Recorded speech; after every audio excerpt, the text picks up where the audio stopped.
Hey, what's up, guys? Welcome to the channel. Sean O'Malley finally has his next opponent. It's official. Sean O'Malley is fighting Raulian Paiva at UFC 269 December 11th. And I'm extremely disappointed with this matchmaking, but it's not unexpected. Honestly, Sean O'Malley has been a massive hype train since he entered the UFC. His one ranked opponent was Marlon Vera. I think he was ranked number 14 at the time he fought him. And Marlon Vera chopped Sean O'Malley's leg so badly that he eventually flash KO'd him. And then Sean O'Malley had to be stretchered out of the cage after the Marlon Vera fight. And he ended up having no serious injury. It was a nerve thing. He kicked the nerve. The leg went dead. And, Marlon Vera just took advantage of it and just brutally KO'd him with elbows. Referee saved him from Marlon Vera. And ever since then, people have been complaining because Sean O'Malley said, I really didn't lose that fight. I was getting ready to beat his ass. And it's really rubbed people the wrong way. I think he's trolling a little bit, but part of me really thinks he believes this and his head coach believes it. And, since that fight, he's gone on to beat Thomas Almeida, which was a solid win. Thomas Almeida's okay, and it was a KO in the third round. Then he was supposed to fight Luis Smoka at UFC 264, the same card as Conor McGregor versus Dustin Poirier. Luis Smoka, I wasn't really hyped for that matchup by any means. Luis Smoka isn't that great of a bantamweight. He wasn't even ranked in the top 15 at the time, and I really don't think he belonged in the top 20 if you had a UFC official rankings for the top 20. And Chris Montino stepped in. Sean O'Malley barely stops him. He was landing on him constantly throughout the fight, and he outclassed him. But Chris Montino was walking him down, wearing him out, and even landing some strikes of his own. But fair play, Sean O'Malley beats him and fairly dominantly.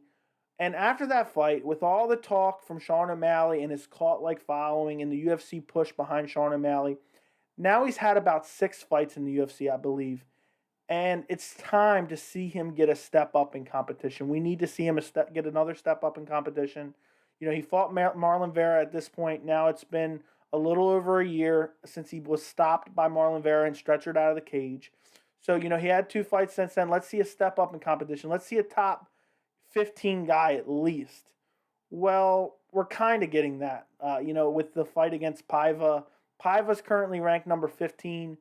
He's coming off that upset win over Kyler Phillips. He was almost stopped multiple times in the first round. In my opinion, the fight should have been a draw because I think it should have been a 10-8 first round for Phillips and then 10-9 rounds for Paiva for the second and third round.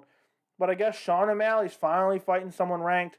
But I think for a lot of people, including Sean O'Malley fans, this is disappointing. There's so many great bantamweights. I mean, the division is just stacked from top to bottom. And I'm not trying to trash Paiva by any means, but there's so many other fights I would prefer. Cody Stamann, Rafael Sunsao, Dominic Cruz. And we can say Sean O'Malley was calling these guys out, but who knows if that was just for show or not. Maybe he really did want to fight those guys. I don't know. But also at the same time, he was saying, well, I don't want to fight any guys. I'd rather fight bums because I'm getting paid the same. And that's a topic for another discussion, whether or not the UFC should pay him more, because he is one of the biggest or one of the most popular fighters in the UFC. I would say he's definitely top 10 most popular fighters in the UFC, which is crazy considering he's not even in the rankings. But I would just love to see him get a step up in competition. He was offered the Frankie Edgar fight. Frankie Edgar is currently ranked number 8 in the division for UFC 268, which was to take place at Madison Square Garden. Apparently, he didn't want to fight in November, so instead we're getting Frankie Edgar versus Marlon Vera. So Marlon Vera, took his chin and also now took the Frankie Edgar fight from him. But I'm really disappointed in this news. And for me, whether you're a Sean O'Malley fan or not, it's kind of a lose-lose. I really want to see, regardless if I like Sean O'Malley or not, just because of some of the excuses that he's made, I want to see him test it, and I want to see him against some competition, even if it's a slow progression.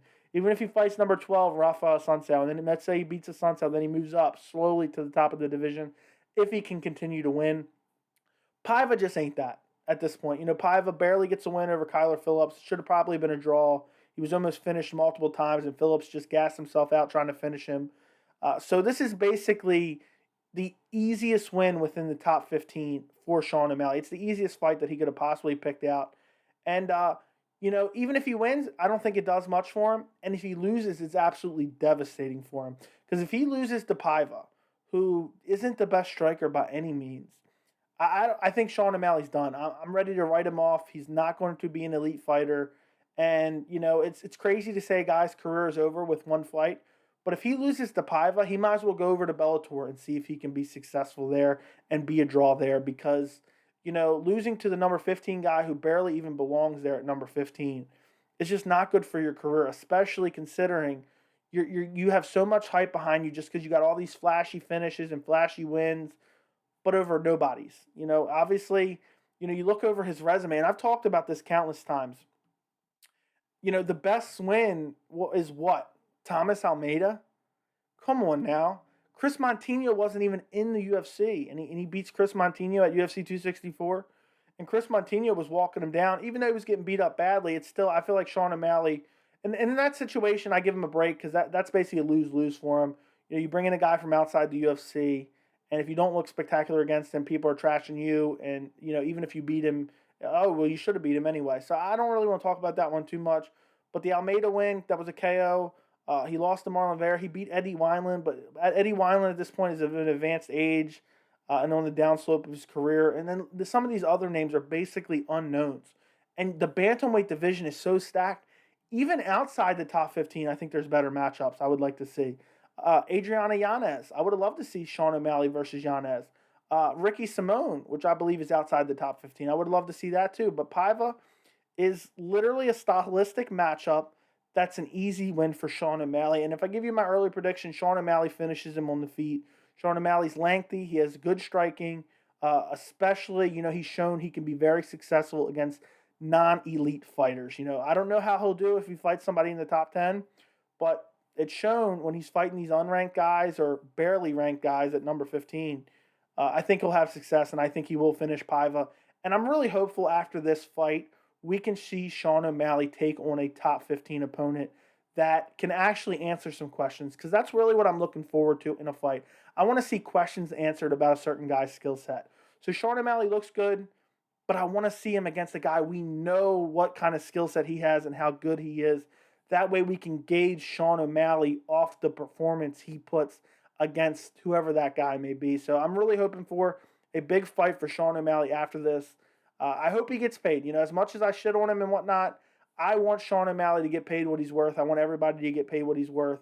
But this fight does not get me excited. But I guess at least we get to see Sean O'Malley fight on UFC 269, which is looking like it's going to be a great card. Let me know what you guys think in the comments. Don't forget to like the video. Thank you so much for watching, and I'll see you in the next video.